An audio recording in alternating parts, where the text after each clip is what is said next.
Am I the asshole for keeping my former mother-in-law in my son's life? My 37M husband, Oliver, died in a car crash 8 years ago, at age 31.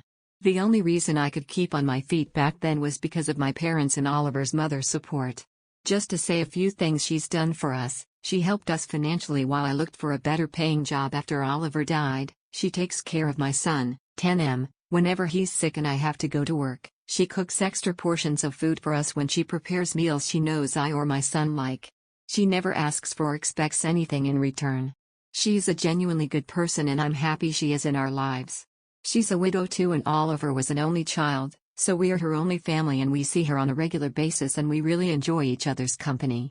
The thing is, I met this guy, 40M, Pete, at work 4 years ago. We started dating about a year after we met each other and we got engaged 2 months ago. After our engagement, Pete suggested that my son and his mother, 66F, Carla, should meet. I thought it was a good idea since they would spend time together after we got married. Carla and my son have met 3 times this past 2 months, all of them at Pete's house for dinner. Pete and I was there too. Last time was last night and it all went down. Since the moment they first met, Carla has been really pushy, trying to force a bond between them, giving him presents, asking him to kiss her hello and goodbye even if my son looked uncomfortable. So yesterday I politely asked her to stop doing that. She told me that I was being very rude to her and that maybe I should help by teaching my son to treat her as a grandmother. I told her that I don't have to teach my son to do anything and that he would come to see her as a grandma when and if he wanted. She scoffed and said that would never happen if we kept seeing my dead husband's mother, and suggested that we should stop seeing her since having 3 grandmas would only confuse my kid. I was shocked and I said I would never kick Oliver's mom out of our lives. First of all, cause she's my son's real grandma and he adores her and that should be reason enough, and second of all, cause she's a good person and I want her in our lives.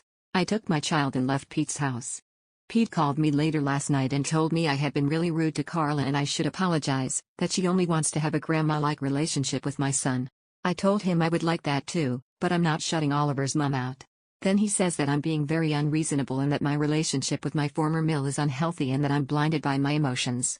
I'm actually rethinking our whole relationship and engagement. Aita for not wanting to kick my former mill out of my life?